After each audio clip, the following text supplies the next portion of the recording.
Did Bandai just release the worst Gundam movie of the past decade? Iron Blooded Orphans has been over for 10 years and we are finally getting new content for it. Urdr Hunt is a brand new and super anticipated movie that introduces brand new characters and mobile suits into the beloved post-disaster timeline. As a huge IBO fan, I was so excited to find out it's finally showing my city. Yay!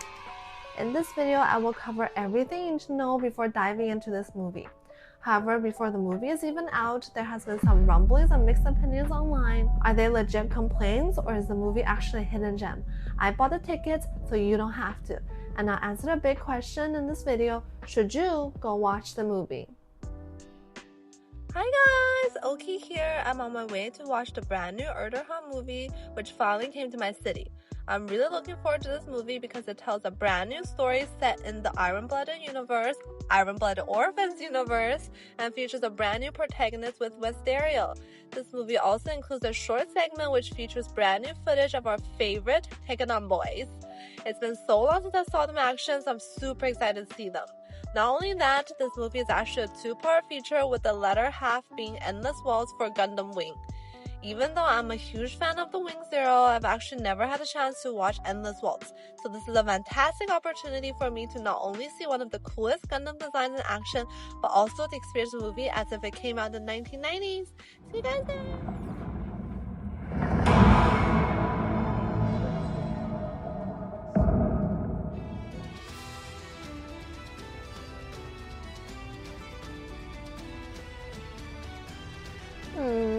Guys, I have a bad feeling about this from the get-go. Is this Iron-Blooded PowerPoint?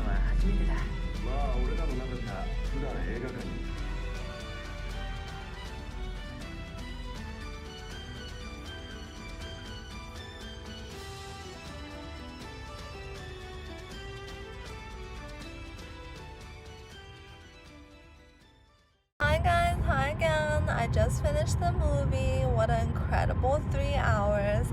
I can't believe that I've sat there for 3 hours, honestly. My bum hurts, but either way, I really enjoyed my time. I definitely had some scenes that made me question, my sanity. Not really, but anyway. But there are also moments that really touched my heart. So I'll go home and write down my thoughts and then I'll share with you guys. So bye-bye. See you in the next segment. Hi guys! Real quick, if you're enjoying the video, please consider checking out my channel memberships. Get exclusive behind the scenes content, unreleased footage, and these adorable Okiharu badges that evolve with the channel. Tier 2 gets shoutout in videos, longer gameplay, and merch perks. Everything goes back into making better videos for you. Of course, no pressure, just another way to support the channel. I'll still be super happy if you just continue watching my videos and chatting with me in the comments below. Yay! Alright, let's get back into the video. Please, just check it out if you like. Okay, let's get right into it. And I'll try my best not to spoil any plot points, so no need to worry. So first, I want to talk about what I liked, because there were definitely positives about this movie. So first of all, the animation was great. It's been so long since we've seen 2D Gundams in action. I have to say that all the mobile suits are so nicely detailed. I really appreciate that they put in just as much effort in the Gundam as the original IBO. In addition, the short segment with the original cast was simply mesmerizing. We start off right away with a super sexy cut of the new Barbatos adapted in action and made me fall in love with the design. I instantly got teary when I saw all my beloved Tekken boys chilling out and bonding in the time between season 1 and 2. This part also filled in super cute details that explained the transition between seasons. Everything was so nicely animated with modern tech, characters' faces and expression were super well drawn, and have no complaints at all about what they did here. Super cool. The ending also had a super nice surprise for die-hard fans. If you have already watched this, let me know in the comments below what you thought and if you loved them as much as I did. Now for what I didn't like. A small disclaimer, I'm a huge fan of Gundam and all of this comes out of love for the franchise. I want Bandai to do better because fans deserve better. First of all, let's talk about the story and pacing. In case you didn't know, Urdr Hunt is not a newly animated movie, but more of a collection of 12 episodes released as part of the mobile game of the same name, released a while back and shut down in 2024. What does that mean for pacing? Each episode consists of super short segments that are meant to draw you in and act as intros or endings for the in-game missions. The rest of the context is either provided via in-game dialogue or through the actual gameplay. This is baffling for me. Not a single scene was given time to breathe. Every emotional moment lasts almost 5 seconds and we move on to the next scene after a comrade dies. We don't get a single explanation for how a character acquires a new mobile suit or an upgrade. Characters just appear with a whole new Gundam after a battle. Bandai, are you blaming us for not playing the game? Throughout the movie, we essentially didn't get a single complete fight. Every single battle would start off with a 20-second lead-up with a few flashy shots, and then it cuts right to the end of the battle. This completely killed the pacing of the movie and kept reminding me that I was watching a stitched-together montage of a separate game cutscenes. The most offensive example of this was their first fight with the mobile armor. The whole battle probably wrapped up in less than 10 seconds. I was left shocked as I couldn't comprehend how they could release this as the final product.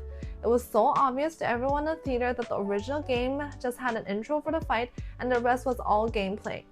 To make this even worse, since there were huge chunks of exposition missing without the gameplay, Bandai chose to connect every episode with pure narration.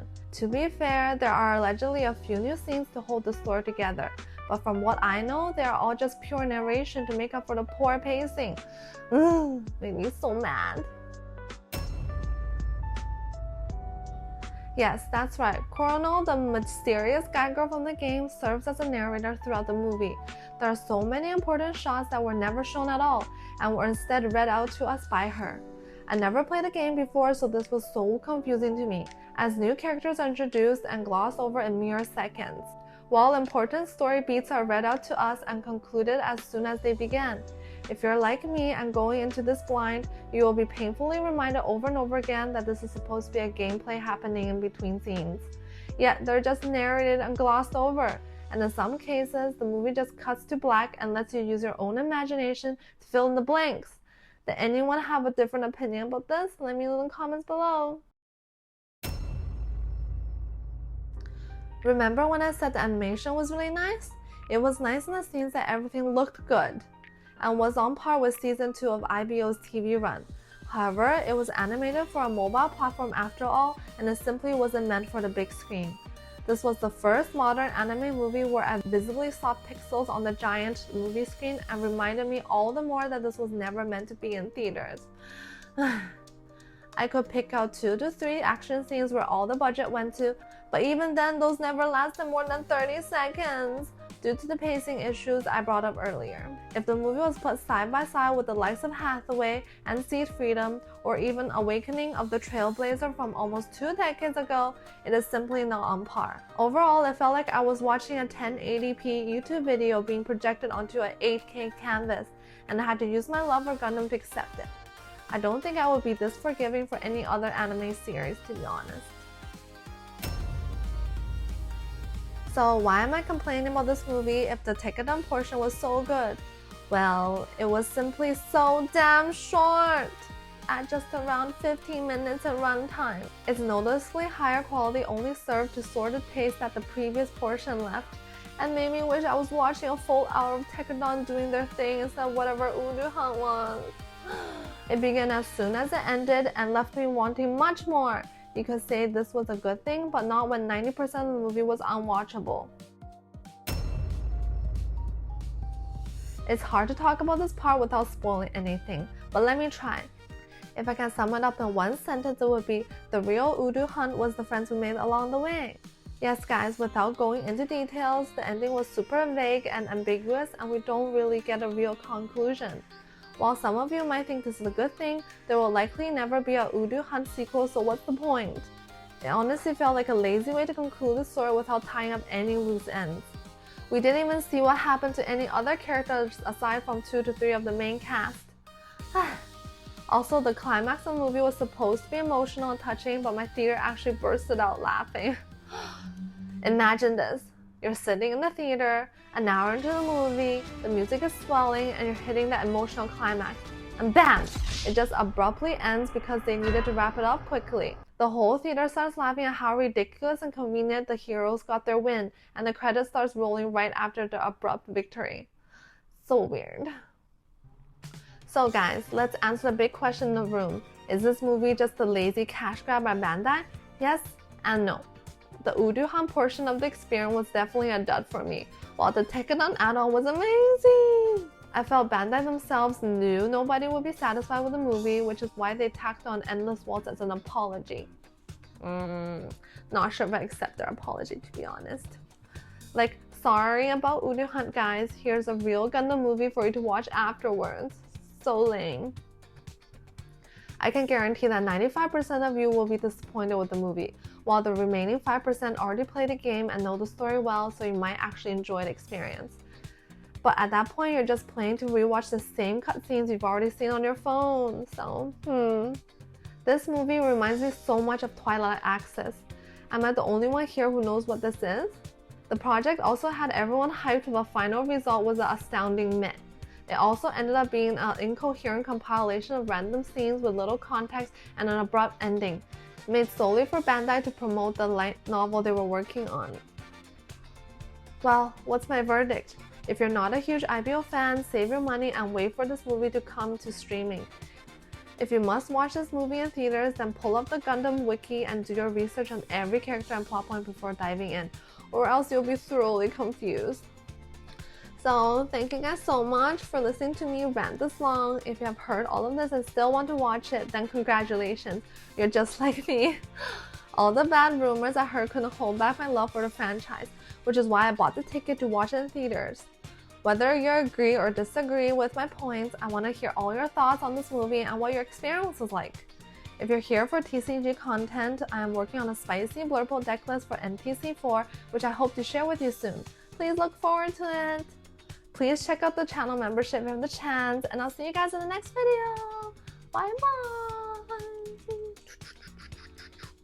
But please check it out. Thank you.